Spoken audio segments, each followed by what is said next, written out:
Hey guys, what's going on? It's Eli, back with another review video, and yes guys, that's right.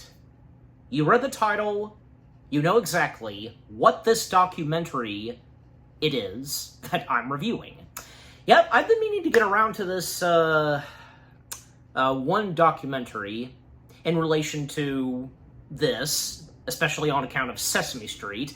And, you know, the fact that there's been plenty of documentaries in relation to Sesame Street, and, you know, on account a few that center on some Muppeteers. Like, well, most prominently, we have Being Elmo. That's centering on the life of Kevin Clash and when he would make his way to the world of the Muppets, become a part of the Muppets family, and one Muppet character in particular that he would perform and would make history in the Muppets and Sesame Street altogether, and that, of course, being Elmo.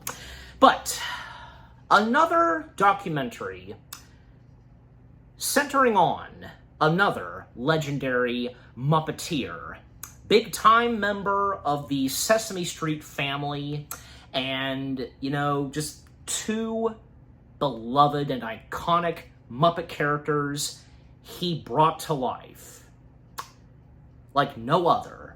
Just, yeah, like, how more do I have to say? What more do I have to say and be specific? Because, yeah, that's right, guys.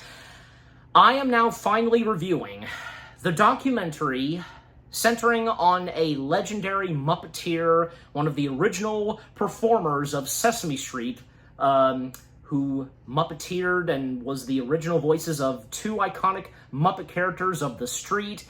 Yep, from 2014, it's I Am Big Bird, the Caroll Spinney story. Yes, I Am Big Bird. Yeah, I'm glad to have finally gotten around to watching this documentary.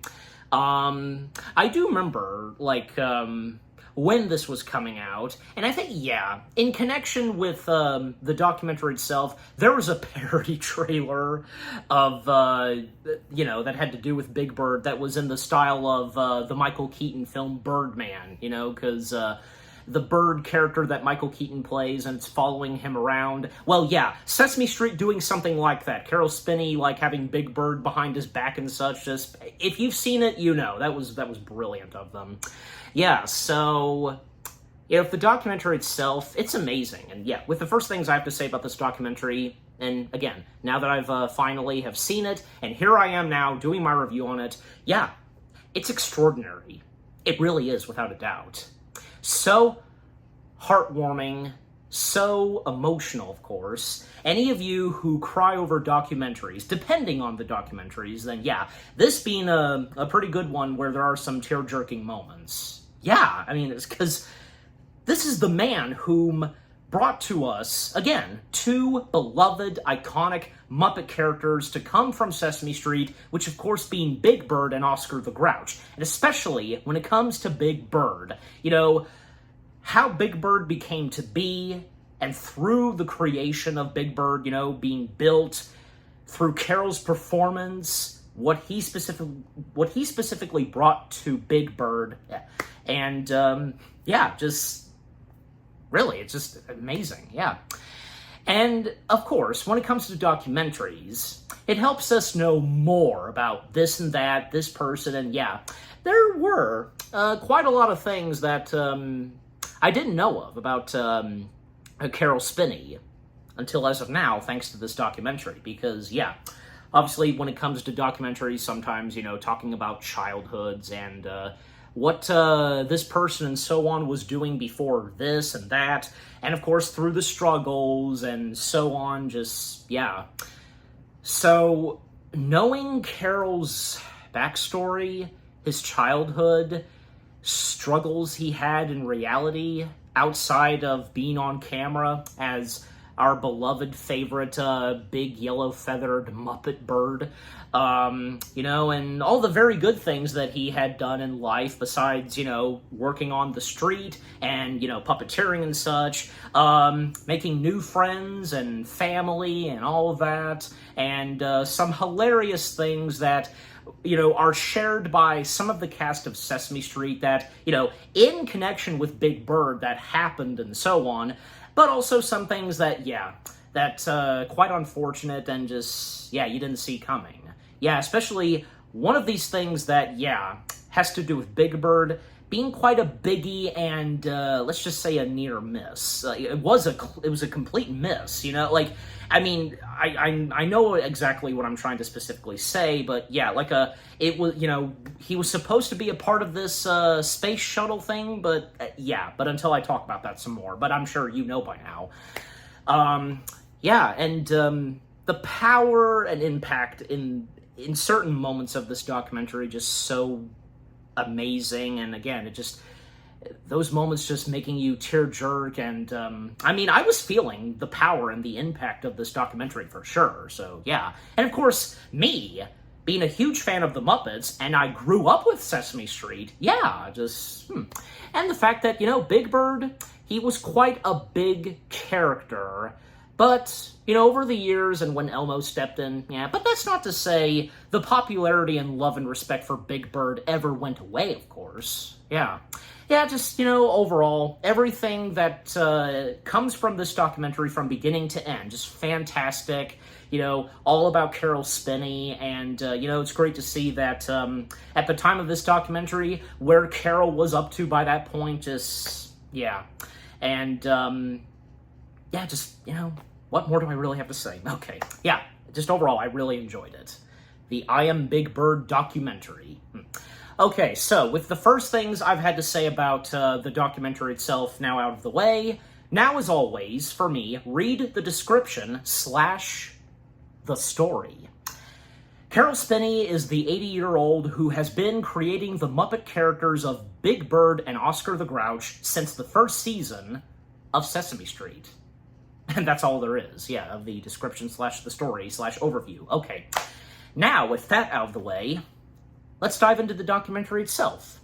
Yep, because, well, one of the first things to obviously start with is, well, Caroll Spinney's early beginnings. Yep, difficult childhood and Air Force. Yeah, because Caroll at a young age, well, because, you know, he had been, it didn't take him too long, you know, when he was a young boy, being fascinated and being memorized by the work of puppetry and so on. And, you know, he knew that at some point, that's what he wanted to do for his future.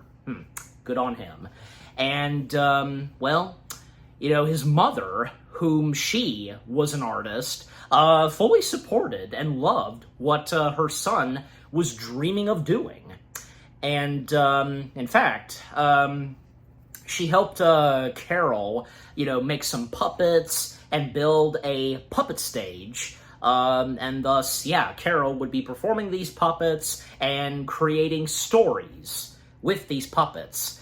However, his father, I had a slight feeling that, oh boy, because let me guess, the father, something about his father, and yeah, sure enough, I was right, because, yeah.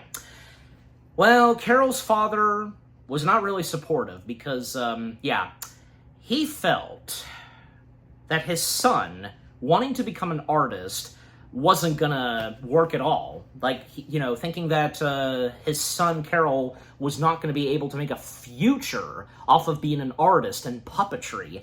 And his father did have quite a bad temper. And Caroll, you know, would at some point manage to know what would easily trigger his father and be pissed off and enraged.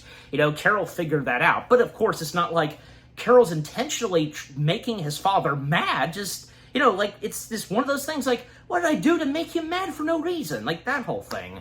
In fact, there was a moment where, and as Caroll, throughout the documentary, most of the time, he does some narration. I mean, of course we see him on screen, but yeah, moments where he's narrating, we only hear his voice. He mentions one time that, yeah, when he was about 7, yeah, he accidentally knocked over a can of paint, and this got his father in furious rage. And, his father grabbed him, and he slipped out of his hands, but Caroll's father grabbed him by the leg and threw him to the other side of the room. Then he went to get some hangers and so on, and his mother, good on her, got in the way, and golly, according to Caroll, the type of bruises that his mom got were unlike anything he had seen. It's amazing and knowing. Seeing the family photos, and when, Caroll's parents, they did continue to live on, and of course, they would live to see what he would be doing with his life, and of course, when it would come to Sesame Street, it's amazing that they managed to still be together after all these years. I mean, obviously, and I would view it as probably, Caroll's mother probably knew that, it was not fully engraved in her husband being this way. There was some good in him, and obviously there was. Even when, at a certain point in how old Caroll's dad got to be, and by the time that, Caroll, he got married twice and, got to work on Sesame Street, they did manage to patch things up. But I'll talk about that some more later, But just at that time and how old Caroll was, it was not easy. Even when one time, there was another time, I should say, where, Caroll's dad let him drive his car, and, the certain amount of fuel tank, that his father was wanting to have in the car specifically. Overall, it didn't go so well. Then at some point, Caroll then enlisted in the Air Force, a time he considered formative, and in fact, he got to have his own show while being in the Air Force. And seeing the archival footage and photos of him in the Air Force, that was interesting. Then after being a part of the Air Force, he then went to find some work, and, first, he went to see if he can be a part of the Disney business, and presumably work at Disneyland. And the payment that he was told how much he would receive, he didn't like it, and he just flat out left. But could you imagine if Caroll Spinney had worked at Disney? The same went for Kevin Clash. In the documentary Being Elmo, he loved watching The Wonderful World of Disney and dreamed of going to Disney World. In fact, he one time mentioned if he would even consider being a Disney animator. But what would come for Kevin in reality was best suited for him, being a puppeteer. That's what he was good at. And the same would go for Caroll. So, obviously Caroll and Kevin, they were kind of in that same territory, coincidentally. So, so Caroll not working at Disneyland, well, he would then find himself working alongside with Judy, what's her last name? Because, she's obviously, of course she's credited, but, because, Judy Valentine, that's right, Judy Valentine. I can't believe I almost forgot her last name. It should be so easy, but it's just one of those things. But point being on her, because, Caroll then would cross paths with Judy Valentine, or whichever which, you know me sometimes.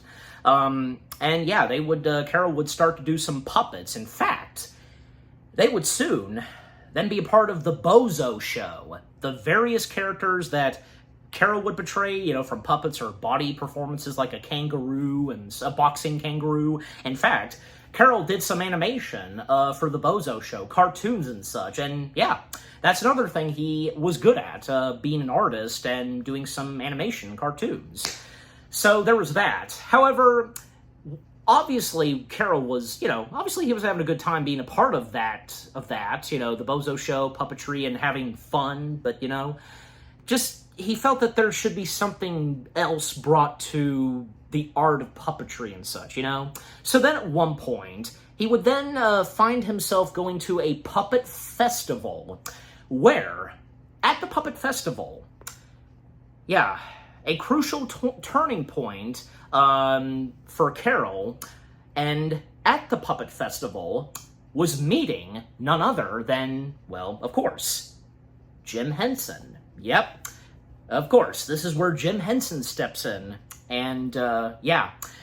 Because there was one moment where Caroll was performing a show, and there's big light that was beaming down right where the puppet stage was, and couldn't really see what was being projected on the screen and where Caroll was performing the puppet. It was very frustrating for Caroll, and it didn't go so well for Caroll. In fact, he went, the back of the puppet theater, and he just, started pulling his hair because how upset and frustrated he was over this. They couldn't just dim the light some, or could he not call to them to dim it? I don't know. And after that, well, Jim would then meet Caroll backstage in his dressing room, and Jim, he understood the frustration and what happened with Caroll on stage when he was puppeteering, putting on a show.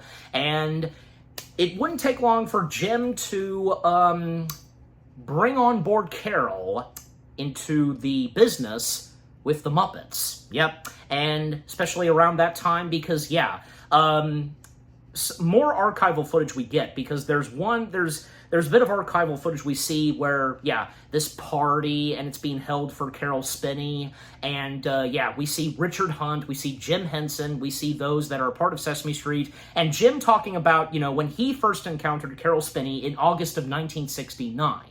And, well, yeah, because from there on, and Caroll coming on board, working alongside with Jim Henson, Caroll would get, a career through Henson's company and being a part of Sesame Street. And, yep, that same year, Sesame Street being brought to life. And it's really cool because we see the promo footage, because pitching the pitch for Sesame Street. We see Kermit and Ralph the dog. Yeah, technically, unbeknownst to a lot of people, Ralph the dog was somewhere there during the early start of Sesame Street. That whole thing where, back then, because, they did the whole, number 10, and a baker would come out, 10 chocolate cakes, all the, those segments, yeah.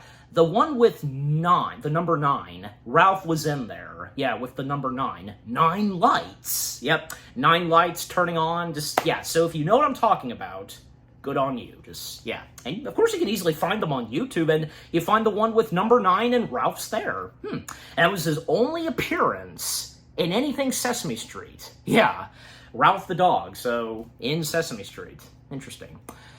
Anyways, so yeah.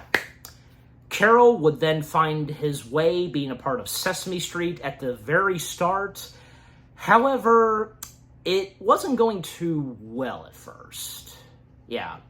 Especially where he felt like he was not really doing that good for Jim and Frank Oz, whom he does appear in this documentary. He even understood the frustration that was going on through Caroll, and just Caroll at first not really fitting in with these group of people, and, these being Jim's people. He brought these people together, being, Muppeteers and all that, good freaks and such, rambunctious, in a good way, of course.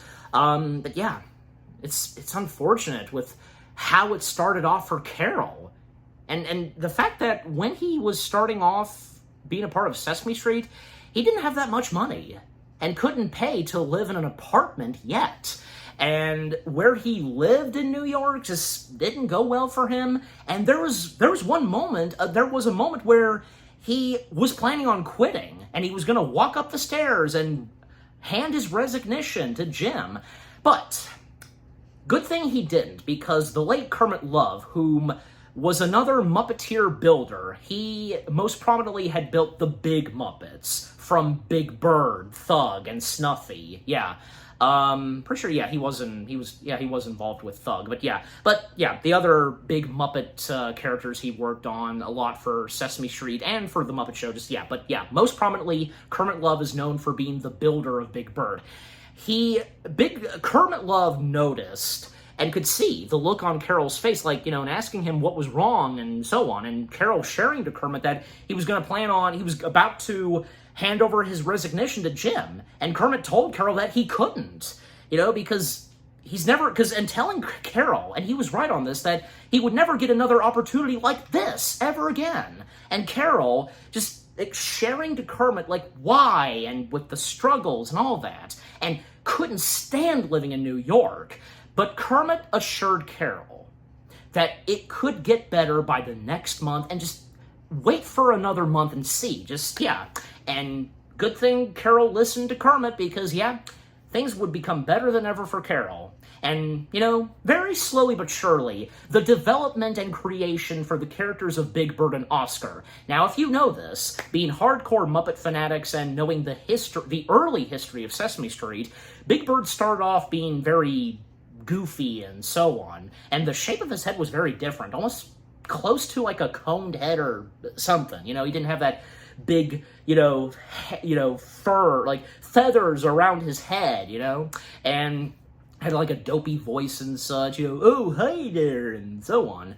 And yeah, I mean, it wasn't, at a certain point, it got tiresome, and that's when Caroll felt as though, and when he talked with one of the original writers of Sesame Street, which being the late John Stone, yeah, because being one of the people who brought Sesame Street to life, and again, being one of the writers, after having some conversations with John Stone about what should be brought to the character of Big Bird officially, making Big Bird like a big kid, and yeah, John going along with this, and the rest was history on Big Bird. And when it came to Oscar the Grouch, obviously, this documentary has to acknowledge another character of Caroll's, which being Oscar, yeah. Because Oscar, because how the character of Oscar the Grouch would come to be. In fact, they mentioned this, a few of them mentioned this, that nowadays, I guess probably there wouldn't be an approval for the character of Oscar and how he is. And John Stone, like, how he viewed Oscar, and same goes for Caroll, both of them were the complete opposite on how they viewed the Muppet character of Oscar the Grouch. Like John Stone, like viewing him as evil or something like that, like nothing too bad and such, and with what the documentary specifically says. Even when there was one moment where Caroll rode in a taxi on his way to the studio, and the taxi driver, like, where to, Mac? And that would just stick with Caroll. And he would just keep thinking that to himself after he got out of the taxi cab and make his way to the studio, where to, Mac, and all that. And he would demonstrate this for Jim. He did. He demonstrated this to Jim Henson, how the character of Oscar should be. Because, yeah, Jim going up to Oscar's can, knocking on it, and Oscar popping out and, hey, get away from my trash can, and all that, being a grouch. And Jim, he approved this. I love, also, to point this out too, of course, love the animations that we sometimes get in this documentary. You know what I'm talking about, just, yeah, they're pretty fun. But yeah, so, and the fact that Oscar, he originally was orange, but rightfully so, and a little later, he would then be turned into green. That being the true fur color for Oscar. So yeah, it's great to see that as time went by those two characters, how they would develop and be who they are. Yeah. And not to mention that, as it's mentioned a good chunk of times in this documentary, how both Big Bird and Oscar, they are technically Caroll's egos. I mean, the same goes for Kermit the Frog and Jim Henson. Kermit is Jim's alter ego. So the same goes for Caroll. Big Bird and Oscar being his alter egos, because, like what Oscar is, yeah, Caroll had sometimes been like that. And one time in this documentary, we get an F-bomb from Caroll through the archival footage. Well, no wonder this is rated TV-14. Just because of that, I guess. Yeah. I think, yeah, obviously little kids watching that documentary, yeah, for the parents to quickly cover their ears, or actually I don't think, because I did rewind it to hear that again, I really couldn't hear that much of when he said the F-bomb in that archive footage. But with the text, yeah, turn your kids away from seeing that text. Oh well. Anyways, but you know, it's just funny, and you know what? Even the same goes for the documentary of Being Elmo, because sometimes like they were saying, "Damn it," just well, I mean, yeah, because like it's obvious that for the cast of Sesame Street, the Muppeteers, and so on, the crew, yeah, I mean, behind the camera, because sometimes with the outtakes, they let out a few swears. And also that goes for John Stone, but yeah, I'll talk more about John Stone a little later, because yeah, something big about John Stone, and obviously in connection with Caroll, just, yeah, anyways. But as I was saying, because yeah, with Big Bird and Oscar being Caroll's alter egos, because like what I said about Oscar, and for Big Bird, well, do I even have to say it? Because I think it's obvious. Don't you think? Just, yeah. Anyways, and also, oh yeah, to mention, yeah, to go ahead and talk about this too, anonymous fame, because yeah, Caroll experienced unparalleled fame, yeah, as Big Bird, but it was often a nameless, faceless fame. Yes, yeah, because as the public knew the character, but not the man inside the suit, because that's the thing. Over the years, and when Big Bird would grow into a superstar, you know, making fame and so on, yeah, people knew the character, but not the man who performs him. I mean, it's understandable. You know, even Jim Henson, because there was a commercial he did where, you know, he establishes that, you know, I created the Muppets. Everybody knows them, but not me. But of course, as of now, we know who he is. Just, yeah. Well, little kids wouldn't at first, but yeah. Same goes for me. Anyways, any of us, all of us, but yeah. And yeah, because the many times that Big Bird would shine at certain times, like, well, I mean, it's like when Big Bird received his star on the Hollywood Walk of Fame. Yep, that was a big one. And there was a playground where it had the face of Big Bird. I think you know what I'm talking about. Yeah, there was that. And a bunch of other stuff that Big Bird did around the world, like going to the Hollywood Bowl, going to different places around the world, like most prominently China. Oh yeah, because a lot of China, and when they go to China, is talked about heavily in this documentary. But yeah, I will get there momentarily. And yeah, just a lot of other things that came, you know, with Big Bird, like, you know, from the merchandise, little kids having plush toys of Big Bird, you know, because every time you would see, at the time, you'd see a kid, with a baby with a Big Bird plush toy and so on. Yeah, obviously.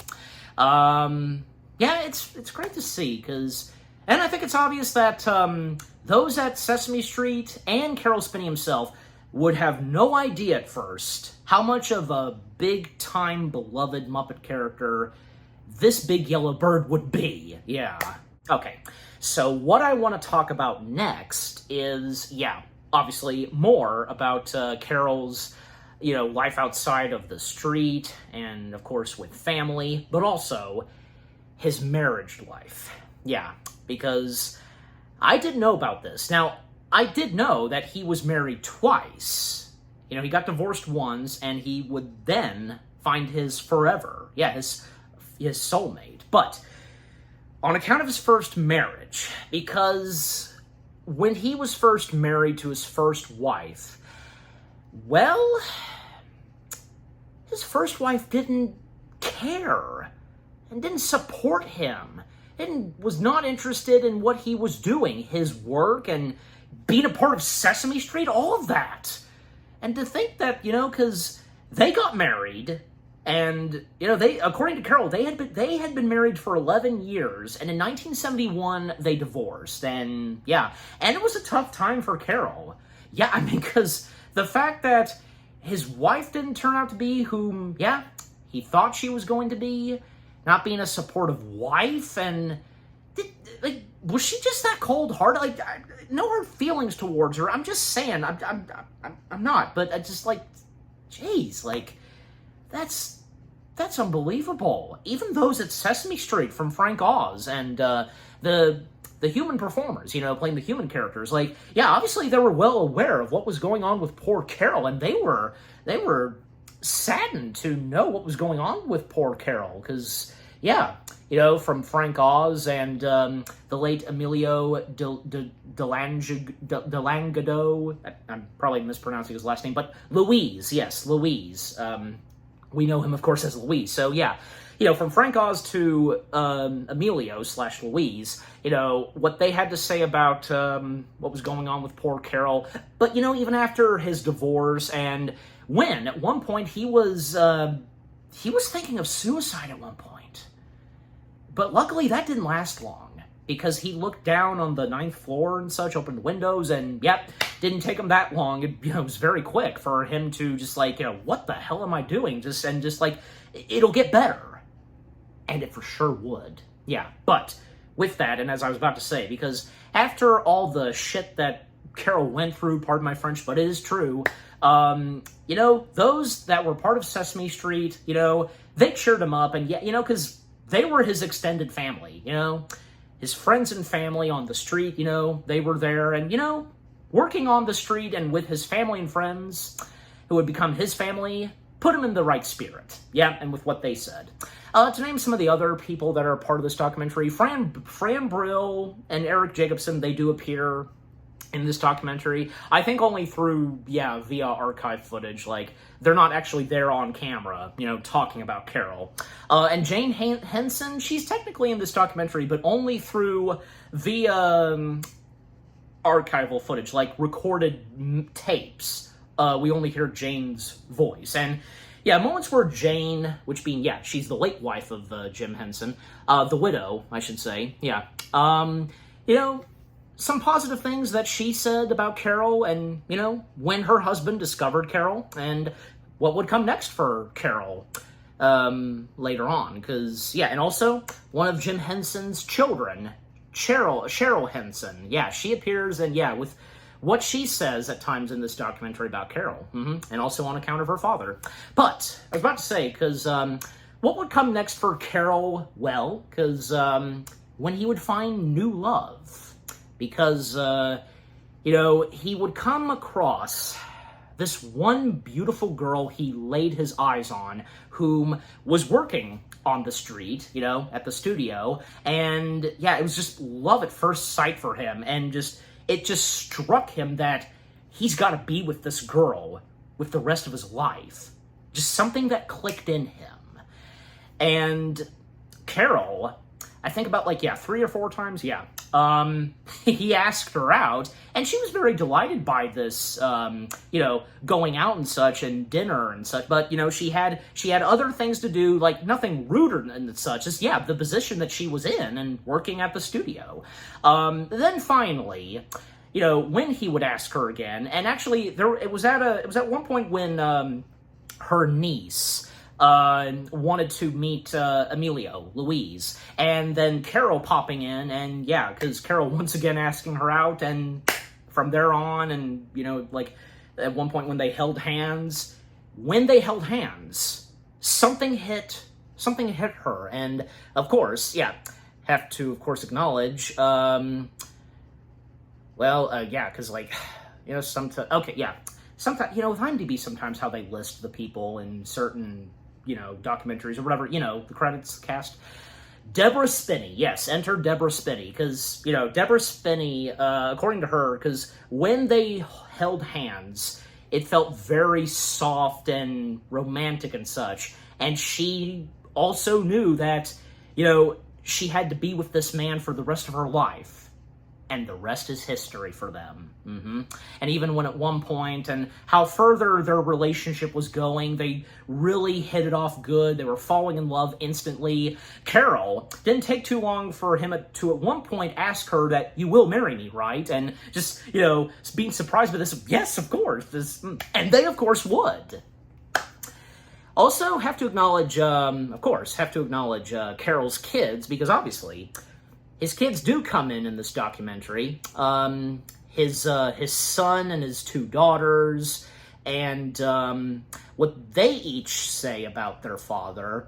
Well, especially because, to go ahead and mention this too, and while we're on that subject still, and with the mentioning of his kids, well, because obviously when it comes to a parent working, and depending on what the job is, in this case for Caroll, being quite busy, very busy, I should say, working on Sesame Street, bringing to life the 2 iconic characters and such. So, obviously, there were plenty of days that Caroll would spend time with his kids, like specifically on the weekends or maybe some days on the weekdays and such, and yeah, not easy, but they did manage. And even like and Caroll's son, and I guess I don't know why they're not listed. I know I would see them, and because by their last name Spinney, but I'm not.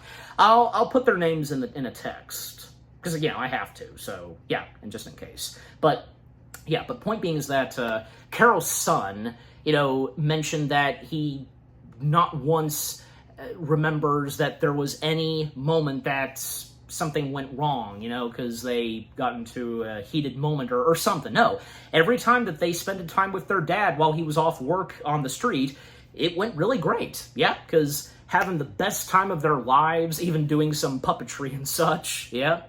So, and yeah, through the via archive footage, it was amazing. Yeah, just how great of a father Caroll was to his kids. It's amazing.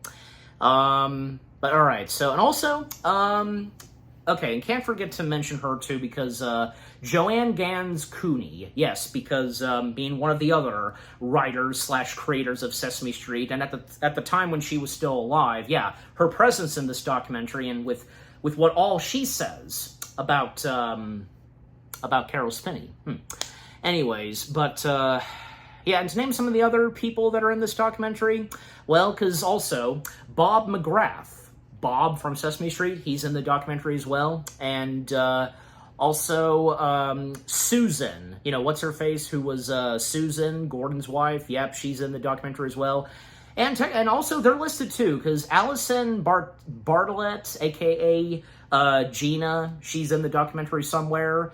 So is Sonia Manzano, aka Maria. Yep, she has a presence in this documentary too. And as well as Jerry Nelson. Yep, he's in the documentary as well. And it's nice to see that he got to be a part of this documentary before he would sadly pass away.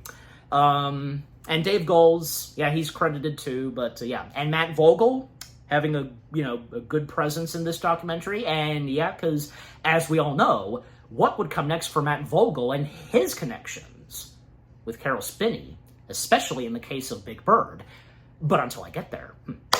Okay, but also to come back to this because, yeah, like other times that, Caroll was performing Big Bird out on the road, out in the world, because, yeah, Caroll and some of the human cast members of Sesame Street, they were performing on the road, like live shows or something. In fact, according to, from Caroll to Bob McGrath and Susan, well, there was one moment where, because the microphone that was placed inside of Caroll's, Big Bird Muppet suit, something went wrong with the wires and connection, and by picking up, a truck driver radio frequency, those, and, it would be like, and according to them, it was going to be X-rated, and yeah, because it was happening so fast, Bob, not knowing what to specifically do, he put a microphone inside of Big Bird, somewhere in the neck and such, and with what they specifically say. And because this is in front of a lot of children, Susan, basically saying that one of the kids, Bob murdered Big Bird. Oh, that's terrible. Those poor kids. I can only imagine how they reacted to that. Maybe not all of them, but just... yeah, those that got to see it up close, or it was right there up front the stage, and because of that, all they could do was just walk off the stage, and that's what they did. End of story. Yeah, that was the end of the show. But there was another moment during that time when they were on the road performing and such. Yeah, because, oh my god, this is unbelievable to know that this had to happen. And actually, I have a story to share because it reminded me of this. Because, yeah, during a live show, and when, yeah, I presume, because, yeah, they were taking a break backstage, getting lunch, they left the Big Bird costume to some ROC students. Yeah, and if you know what ROC is short for. And that was a big mistake, apparently. Yeah, because what they didn't expect, and when they came back in the room where the Big Bird costume was, apparently the ROC students, well, it's hard to believe. Instead of guarding and keeping an eye / watching over the Big Bird costume, they instead ripped off a large number of his feathers and damaged one of his eyes. And basically, they took the feathers as a souvenir. Okay, there are many other things there are specific things you can take as a souvenir, but that not being one of them. That's off the charts. And everybody was just horrified to see this, especially Caroll. Oh my gosh, from Susan to Bob, with what they were describing, and with them witnessing it, and even, Emilio being there too, because Caroll broke down. Like his child was murdered or something, you know what I mean? Because, of a huge connection that Caroll by this point had with the character of Big Bird. That's heartbreaking. How dare those ROC students just... That's horrible. I'd like to think that probably the aftermath, maybe the ROC students got what was coming to them. I would have a good feeling they were set straight. Deborah was talking about it too, because again, just Caroll just being so devastated by the sight, and and to be more specific, because because Big Bird being a child to him, like if a child had been raped or and with the damage required, and with the repairs, nightmarish, it's unfortunate, but okay.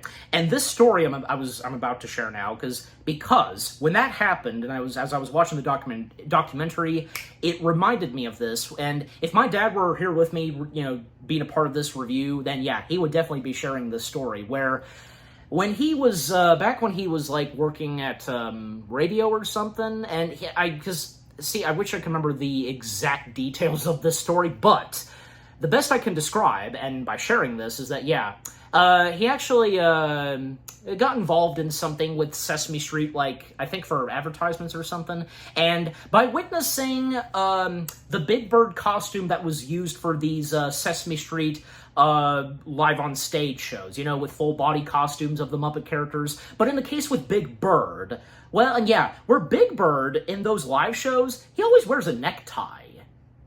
What's up with that? Not that I'm making a huge big deal of it, but obviously there were very few times in Sesame Street itself where Big Bird did wear a necktie, but not a lot. And we see him in any live show of Sesame Street wearing a necktie. Well, I guess there's a specific reason, but point being is that my dad having witnessed the Big Bird costume being hung on the wall or something, similar to as if Big Bird was being hung from a noose. God. Well, at least that's the total opposite of what happened to poor Caroll and with the actual Big Bird costume. And jeez Louise, and to come back to this, why would one of the students mess up and damage one of the eyes? Why? Because what's the reason? What was the reason for doing that? Man, it just seemed like they had no heart and soul for Big Bird. Ugh, that's unbelievable. But, wouldn't you feel the same way too? And with what I tell you, and if you've seen this documentary, tell me that would not outrage you as well. Tell me that would not. Yeah, I'd love to hear from you. All right, but anyways. So, So it's unfortunate what happened. And, not to mention that...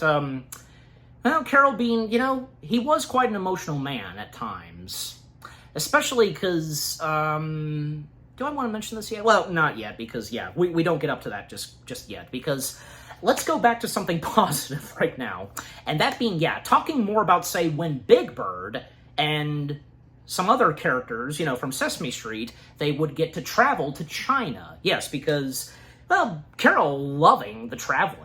And even when he would then meet his you know, forever to be wife, Deborah, yeah, she too enjoyed the traveling, especially when they would tag along with Jim Henson. And, you know, Jim Henson not acting like a boss to them. Instead, acting as if, like, you know, he was their best friend and so on. Yeah. And, you know, the fact that Jim Henson was the total opposite of Caroll, where Jim would, because as we all know, Jim, you know, he would rather do work than, say, go on vacation. Yeah. Well, at least the work that Jim Henson did was fun. Yeah. Puppets, hey, that would be fun for me too. But anyways, wouldn't it for you too? It wouldn't be easy at times, but still, you know, not too bad. But anyways, so yeah. And also, yeah, the more archive footage we see and the various other projects that Caroll would be a part of, like, yeah, the Muppet Family Christmas, we see some behind-the-scenes footage of that where we see Caroll, Jim, and Frank, they're rehearsing the sequence where there's a moment between Big Bird and the Swedish Chef, if you know that sequence, yeah. And Jim acting as Kermit, you know, and Deborah and Caroll, they always loved documenting whatever they were doing, so yeah. And Jim performing as Kermit, you know, saying goodbye to Caroll, and Kermit's holding the telephone, and just, yeah, because Carol's done for the day, and he's going to proceed on, both him and his wife. And yeah, Frank Oz, he did a bit of Fozzie Bear, too, in that footage, just, yeah, if you've seen that, and have watched the documentary itself, but yeah. Also, have to, of course, mention, and yeah, because I was talking about China, but we'll get back to China in just a moment, because to get this out of the way, Follow That Bird, yes, because obviously Follow That Bird had to be brought up in this documentary, and yeah, that was a great experience for Caroll, because, and with what those specifically said in the documentary, that this being all about Big Bird and Caroll Spinney, you know, this being both of them, their movie, and a good experience for Caroll, and, you know, seen some photos that were taken where Deborah and Caroll, they were at a movie theater where they were showing Follow That Bird. That was great, yeah. Well, you know, not that much of Follow That Bird is talked about in this documentary, but it's great to see they, of course, acknowledge it. They have to, because that was a big thing for the character of Big Bird. And because of the fact that Follow That Bird, it was the first ever movie of Sesame Street. And how fitting was it that the rightful character to be the lead of this Sesame Street movie would be none other than Big Bird. So, yeah, that was great. Okay, but coming back to China, because, yeah, traveling to China, you know, because obviously with Sesame Street going to China, we see some of the Sesame Street characters at China, and Big Bird, of course, like seeing Big Bird at the Great Wall of China, and the various things that they did in China. And when there would be another time that Big Bird would go to China with Bob Hope. Yes, because out of the blue, Caroll and Deborah, while on the road, they heard this on the radio, and yeah, apparently because this was unbeknownst to them, where Bob Hope said on the radio that he's going to plan on going to China with Big Bird tagging along with him, and does Caroll say no to this or not? Well, of course he's not going to. And more of that documentary footage that Deborah and Caroll shot, yeah, we see some footage where Caroll makes the announcement to his parents that he, as Big Bird, is going to be traveling to China, going on the road to China with Bob Hope. Yeah, so this being a 1979 special, Bob Hope on the road to China, because, yeah, they appeared together in this 1979 NBC television special, which, again, being titled Bob Hope on the Road to China, and which a major cultural event following the normalization, if I said that right, of U.S.-China relations, and the special featured Hope's signature comedy, obviously, and his interactions with Chinese culture. Yep, obviously humorous. And including a meeting with a very tall basketball player and a performance on the Great Wall, while Big Bird joined him for some segments, yeah, just for some segments, before having his own solo trip in the 1983 special Big Bird in China. Okay, so yeah. So Bob Hope in China came first. Then, a few years later, in 1983, then Big Bird and the rest of Sesame Street would go to China. And yeah, that being another biggie, because when 1983 occurred with Big Bird in China, because yeah, that was where most of the Sesame Street cast, not all of them, but including Big Bird, and also alongside with Big Bird, another big Muppet character, Barkley. Does anybody remember Barkley? Well, only you hardcore Muppet fans like me would remember Barkley. But point being is that, yeah, both of them, they would definitely have a big part of Big Bird in China, especially one person in particular who definitely has a big part in this documentary that Big Bird and Barkley would make friends with. And off camera, Caroll Spinney and his wife Deborah and the other cast members part of this, they would befriend this little Asian girl by the name of Lisa Aoyang, if I got her last name right. And yeah, she appears in the documentary herself, and the memories that she shares when she was a little girl playing this character named Xiao Fu. If I mispronounced the first name, but you know me sometimes. Yeah. And also, there was a name that, Lisa's character gave to Big Bird in Chinese. I will definitely put a text into that because I wish I could remember. But yeah, I think that's very important that I put a text. I'm doing this. Anyways, and yeah, it was great. It was a great time for all of them in China. And hanging out with this little girl, just such a sweetheart, and with what each Caroll and Deborah were describing about young Lisa. But when it would come to, them having to pack up and head back to the U.S. and saying their goodbyes, it was not easy. Lisa cried, Caroll and Deborah cried, everyone cried, because even when, say, at one point, they did properly say goodbye at the airport, because, everybody was crying, according to Deborah. At first, they couldn't find Lisa, and if there was a good chance, they would be unable to say goodbye to her. But no, she managed to be present, and they said their goodbyes. And after that, they would start sending letters to Lisa. Unfortunately, back then, she wasn't able to get them. And I'm sure you know why. That's ridiculous. But I'm sure as of now, that's been taken care of. But anyways. Okay, so what to talk about next? Okay, yeah. Okay, and I was right, because, the near miss, because I was mentioning near miss earlier, and with a space shuttle thing, yes. Let's go ahead and talk about this now. Yeah. The Challenger shuttle near miss. Yeah. I, of course, had a good feeling that this would be talked about, and maybe you did as well. In fact, I think the first time I knew about this, I think my parents did share that with me, but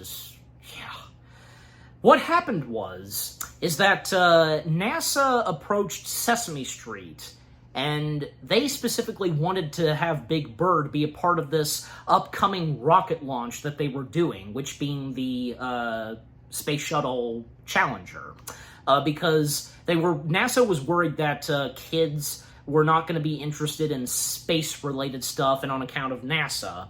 And they thought it was fitting that, some space stuff being in Sesame Street and with NASA, and sending Big Bird in orbit for a brief moment. Unfortunately, that wouldn't come to be. I mean, even though Caroll, and even he asked Deborah if, should he say yes to this? And, she felt that yes, he should do this, and he accepted. Well, unfortunately, as much as he was wanting to do this, and he accepted the invite, they were unable to fit Big Bird in the space shuttle. Well, if they had thought of maybe sending one of the other Muppets, but obviously the big one would be Big Bird, because, so unfortunately, that didn't come to be where Big Bird would have gone into space. And instead, in Big Bird's place would be a school teacher. And, well, we know what would happen next, because, and as it says right here, because a shocking and sobering moment details how Spinney was almost scheduled to be on the ill-fated NASA Challenger mission, and which exploded after launch in 1968. The fact that while the people at Sesame Street were filming, they stopped filming and they would change the monitors to watch the event of the NASA Challenger, being launched. and going into space. And everybody around the world, obviously, watching this. And when that would happen.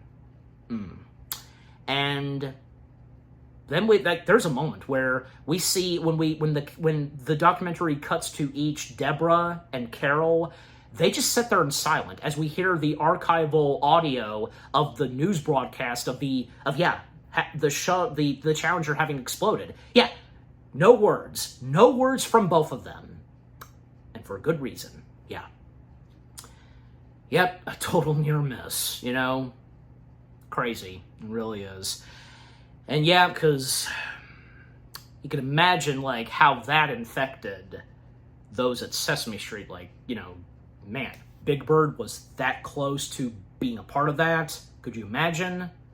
Just awful, but yeah. Oh, and what's wrong with me? Because I said 1968. No, it was in 1986. I got it backwards, but okay. Oh, and to stay on the subject technically, because yeah, can't forget to mention this. Because one moment, especially on account of the character of Big Bird, is, and I should have known, of course, that, they would talk about this. The moment in Sesame Street in the 1980s where, the character of Mr. Hooper would be written off and, he would sadly pass away. And talking about the whole subject of death and with what the cast of Sesame Street, those that are part of the documentary, with what they have to say about this. And, because on account of they lost a great family member of Sesame Street, Will Lee, who played the character of Mr. Hooper, and Big Bird, not understanding the whole thing about death, but as the characters, each of the human characters, would explain to Big Bird about death and so on, just, being a very big, important thing. And when it came to that on Sesame Street, talking about that whole subject, just, couldn't forget to mention it because, that being such a hard-hitting moment. And of course, being talked about in the documentary.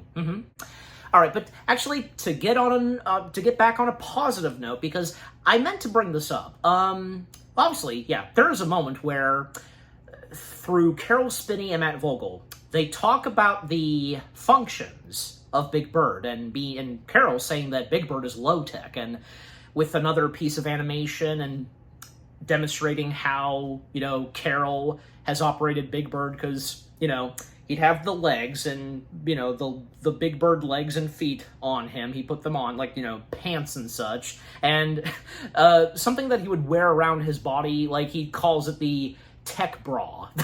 That's a good way to describe it.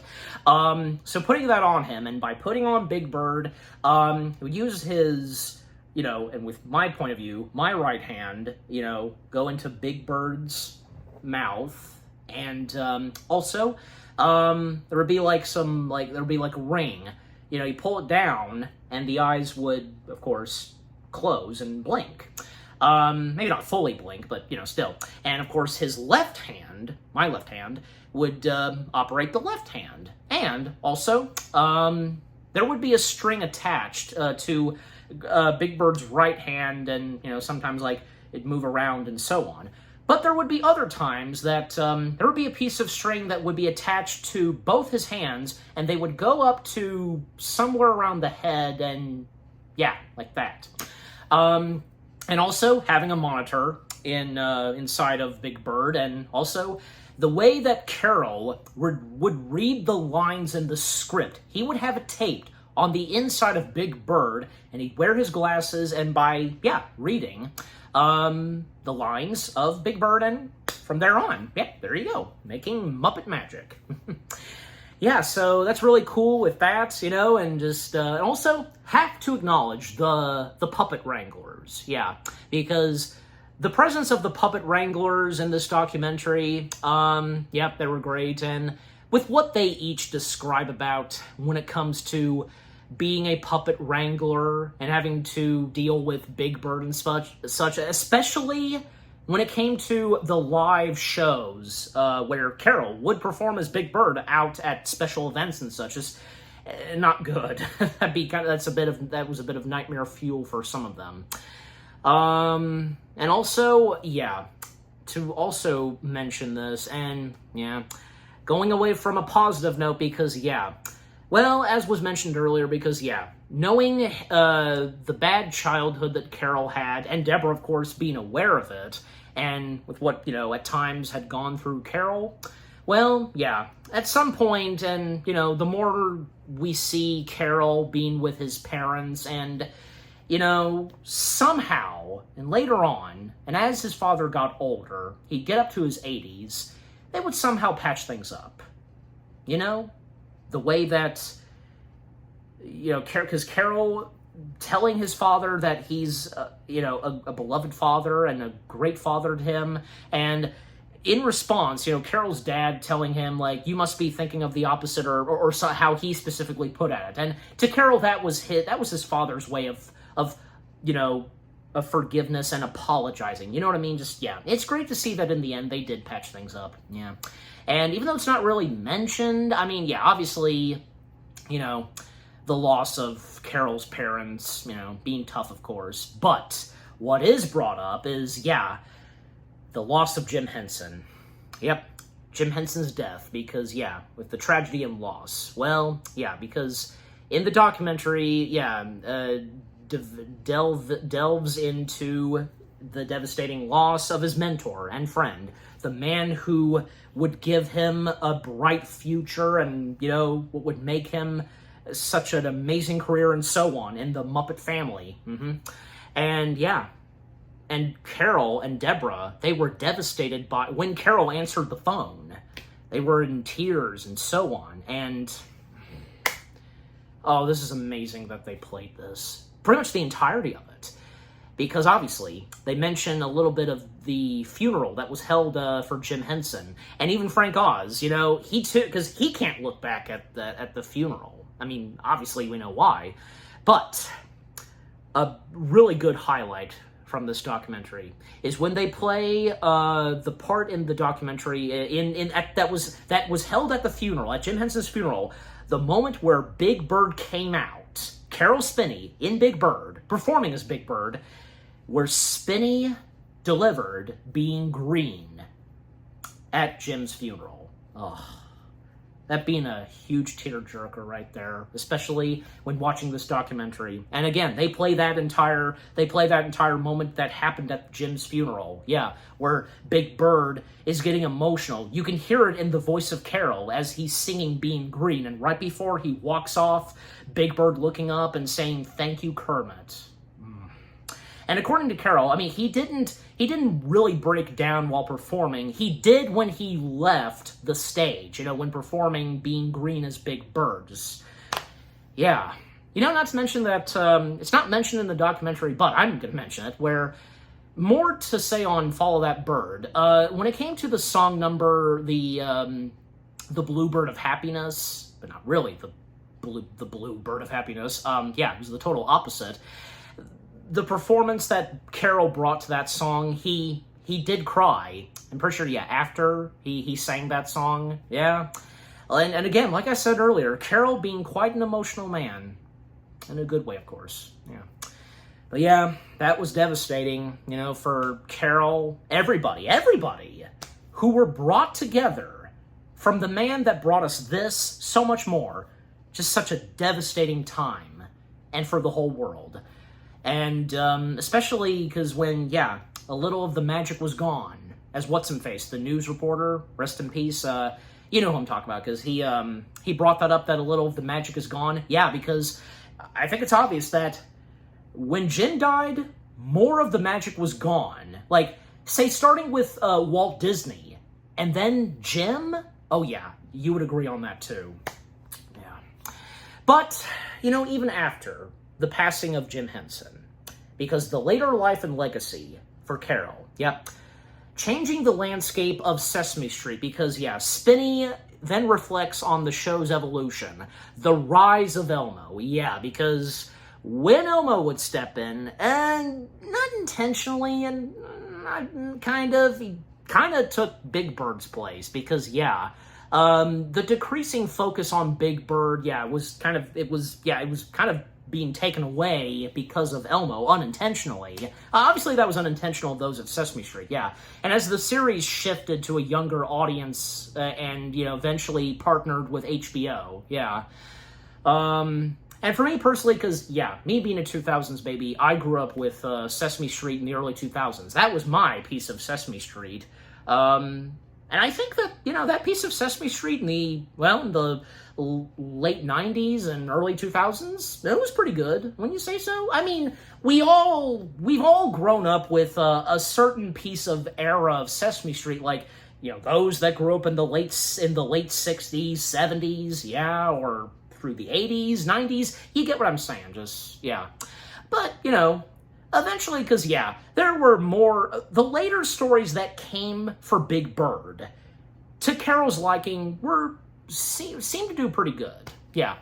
And also, yeah, because the training a successor, actually, because I meant to bring this up too, more on Jon Stone, because, yeah, Jon Stone, whom was a great man and was a fantastic writer, obviously beloved by those at Sesame Street, but man, he had his certain moments, especially towards him and Caroll. They had, kind of a mutual relationship, I guess you could say, but, obviously they got together, they got along, of course, but at certain moments and, in the business of showmaking, yeah, just different opinions and such. But, yeah, and with what all of them specifically say, it's not to say that Jon would become a bad man, just, being sometimes hot-tempered and, being one of the big people running a TV show. Yeah, that's natural, so, and also, yeah, because, as I was going to mention, training a successor, because, yeah, the documentary would then show Spinney preparing for his retirement at the time. And a process of training Matt Vogel. Yeah, there were a few others that auditioned for for Big Bird, but Matt Vogel was the one that really got Caroll's attention. And Caroll would know, of course, that the right new successor would be the perfect one to fill in and follow in Caroll's footsteps, which of course being Matt Vogel. Yep. So, yep. His careful, and him, being carefully chosen, being the careful chosen successor for the iconic role. And another thing is that, well, when Caroll was planning on retiring, well, he didn't technically at that time, and on account of when this documentary came out, because yeah, basically what happened next was Matt would go on to perform as Big Bird. However, it would be for certain moments or any segment that would feature Big Bird entirely. Like, I know most prominently, and what I can think of most prominently, I should say, is pretty much the entirety of those Journey to Ernie segments, because all of that was Matt Vogel as Big Bird. Heck, I mean, I could tell the difference, kind of, with the voice, because there's a slight difference to the Big Bird voice that Matt delivers in comparison with Caroll. Yeah. I mean, Caroll technically did a little bit of Journey to Ernie. Like, I do recall listening to and recognizing his Big Bird voice when it came to, say, any video game or something, any games that had to do with Journey to Ernie, like rather on computer, or if anybody remembers this, interactive TV. Yeah, I had that, and I had the Sesame Street. Oh yeah, the fondest memories I have of those. From Fisher-Price, if you know what I'm talking about. And they can be found on YouTube, and especially on account of the Sesame Street ones with Journey to Ernie, where Ernie is going to hide someplace that's just ducky. Okay.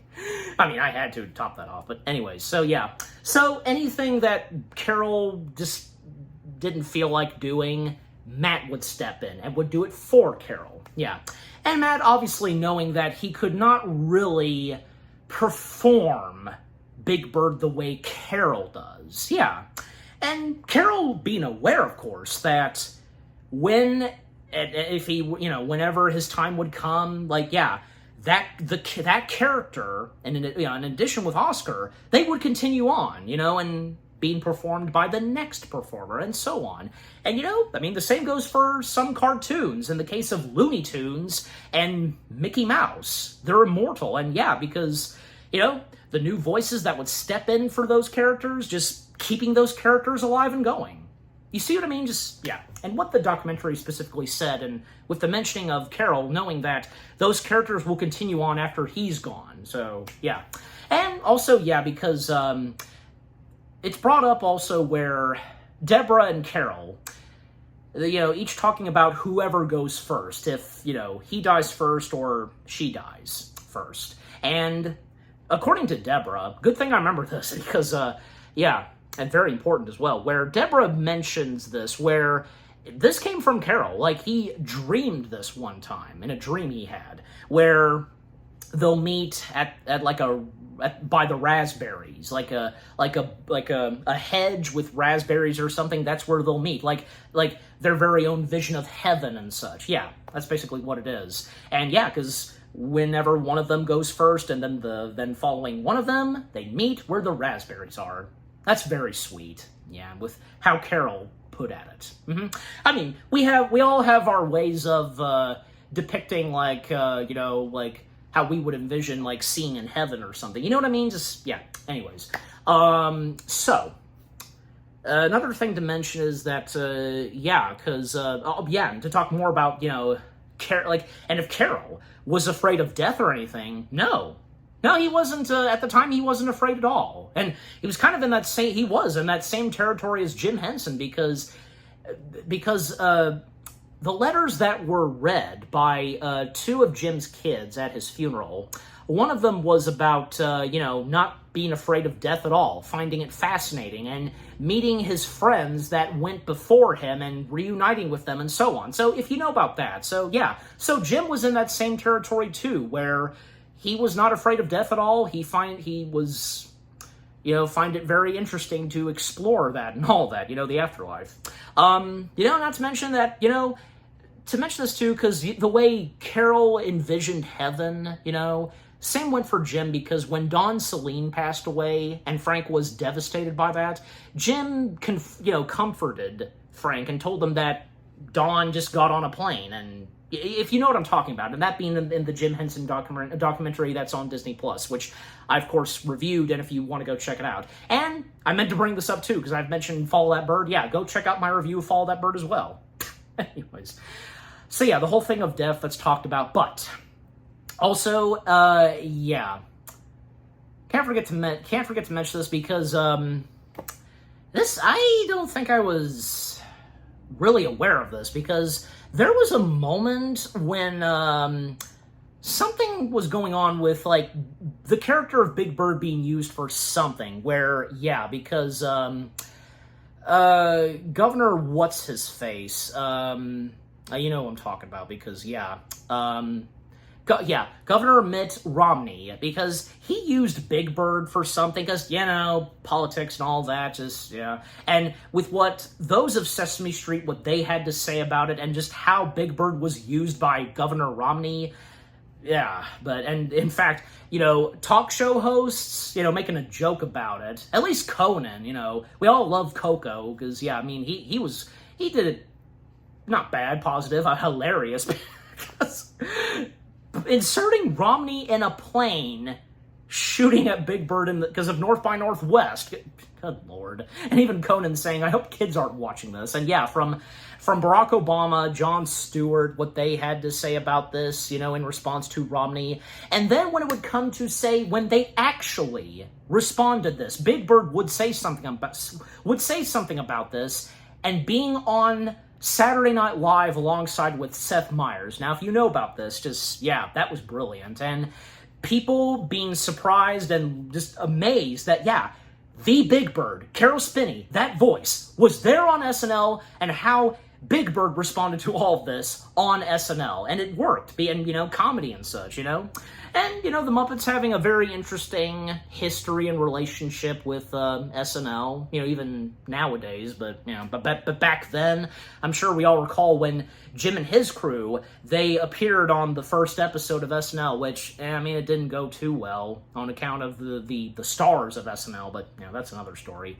But anyways, so that was pretty interesting, and, not to mention, some archival footage we see of other, shows that Caroll, as either, say, Big Bird or Oscar would be a part of.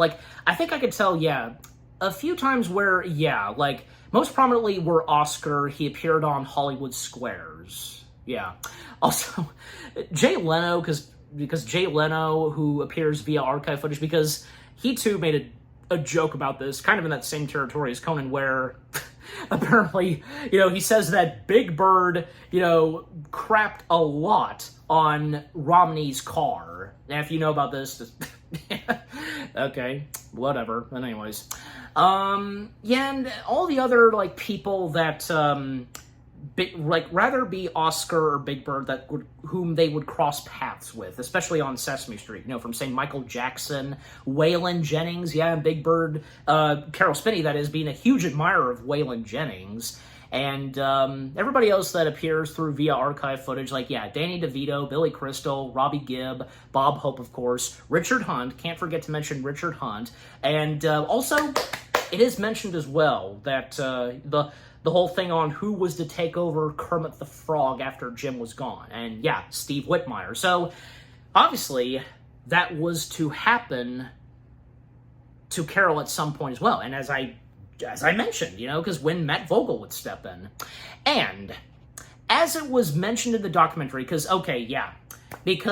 the documentary does establish at the time that Caroll, when it seemed like maybe he would be close to retirement, no, at the time, he had no plans at all to retire. No, he wanted to keep going for as much as he could until the day he died. But, I mean, as we all know, and 5 years after the documentary came out, well, actually, no, sorry, 3 years. 3 years, I'm sorry, do the math. 4 years, 4 years, somewhere around, it was 2018, somewhere between 2017 and 2018, where, Caroll Spinney, he would officially retire from show business and, performing Big Bird and Oscar.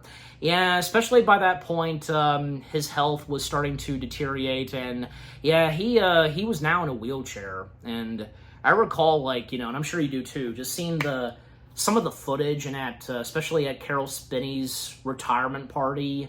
Yeah, he was in a wheelchair, and he was wearing shades, and he was getting up there, and but there's just on a positive note, and at the time of this documentary, because showing no signs of retiring, and even though that Matt Vogel stepped in, and Matt Vogel knowing that one day the torch would officially be passed to him, still he would at times be performing Big Bird, but of course, with Caroll still performing Big Bird. Mm-hmm. And also, this wasn't mentioned in the documentary, and even if it ever occurred to them, and so on, because, obviously, someone would have to fill in, and, the handing of the torch would be passed on whom would be the next Muppeteer slash performer of Oscar. Well, as of now, that, of course, being Eric Jacobson. Mm-hmm. And you know what? Because, for both Matt Vogel and Eric Jacobson, each of them do a fantastic job performing those two iconic Muppet characters of Spinney's. Matt as Big Bird full-time, and Eric being the new Muppeteer slash performer of Oscar. Yep, they both do a fantastic job as those two characters. Yeah, they seem, because, in my opinion, they do pretty well voicing those characters, and, just keeping the legacy and keeping them alive as it should be. Anything else left to say? Well, yes, because I did bring this up a little bit, because, not only was Caroll, a Muppeteer slash puppeteer, but being a really great artist, and, he had no interest, and there was no signs for him on retiring from being an artist, being a good drawer and painter, and, because I've seen a little bit of what artworks he's done. In fact, I've seen this on YouTube where he's drawn pictures of both Oscar and Big Bird, if you've seen those too. Yeah, I saw those on YouTube years ago. Maybe you did as well, if you know which ones I'm talking about. And even doing a little bit of their voices as he draws them. Also, one of the last things, this is the last thing that is brought up in this documentary. And you know what? It was such a fitting way to end off this documentary, where Caroll and Deborah, they would, after 30 years, reunite with Lisa Owang. Yeah, if I'm mispronouncing her name or not, just, you know who I'm talking about, and you know me sometimes. But, the reunion between all three of them was amazing, magical, because, yeah, 30 years after, the Sesame Street special, Big Bird in China, well, a retrospective was being done for this, and this would, of course, have Lisa reunite and come to the U.S. and to once again cross paths and, be with Caroll and Deborah. And, just such a joy seeing that on camera and with them reuniting. And all three of them taking a nice stroll through New York at nighttime. That was amazing. And that being one of the last things in this documentary, and how the documentary ends off right before the end credits start, is just seeing them strolling in the evening time of New York, and boom, that's how the documentary ends. A perfect way to end it off. All of the above. 100%. Yeah. And yeah, the end credits were really nice because some sketches of, and obviously depicting on the happy times of Deborah and Caroll. Yeah, that's great. Yeah. I Am Big Bird, the Caroll Spinney story. It's a fantastic documentary. I highly recommend this. And I'm sure you guys have seen this by now. Just, everything, and with the last things I have to say about it, everything about I Am Big Bird, from beginning to end, knowing more about Caroll Spinney, his early days and before he would be a part of the Muppet family, when he would be a part of Sesame Street, bringing to life two memorable, iconic Muppet characters on the street, and his relationships, friendships with his friends and family on the street, Jim Henson and the writers, his life outside the street, many bumps in the road, but he managed to get through them. And, when he would find, his official soulmate, which being Deborah, those that are present in this documentary, crucial parts in this documentary, from when they went to China, Lisa, the Challenger, Jim's passing, his parents, mainly his father, and his married life, and when he would, of course, cross paths with Deborah. And, I almost forgot to mention this, because even those that appear in this documentary, a lot of positive things they said about when Caroll met Deborah, and it really put him in a bright spot and being a part of Sesame Street, just happy as he could ever be. So, yeah, that's great. And, well, they all knew that he found the right one, without a doubt. Yeah. Because, them being very caring and loyal, how much they loved and cared for Caroll. But yeah, and the funny moments here and there, the tear-jerking moments, and again, moments that we didn't know at first, but it's thanks to this documentary that, wow, now I know. That's how it is when it comes to these documentaries. Yeah, just overall, everything about I Am Big Bird, the Caroll Spinney story is fantastic, excellent. A documentary masterpiece on something Muppets, a Muppeteer, everything. Just brilliant. And I'm giving I Am Big Bird, well, why not? 10 out of 10 stars. Yes. 10 out of 10 stars for I Am Big Bird, the Caroll Spinney story. And what about you guys? What did you think of the documentary itself? Have you seen this before? Did you, what was your first impressions of this documentary? Like, when you first heard about it, when it was announced, you saw the trailers, did you, see a special screening of it, or when it came out later on digital, DVD, Blu-ray, things that you did not know until now? Did you get some good laughs, get teary-eyed? And, of course, those of you, like me, having grown up with Sesame Street, and, of course, we grew up listening to the original voice of Oscar/Big Bird, Caroll Spinney himself.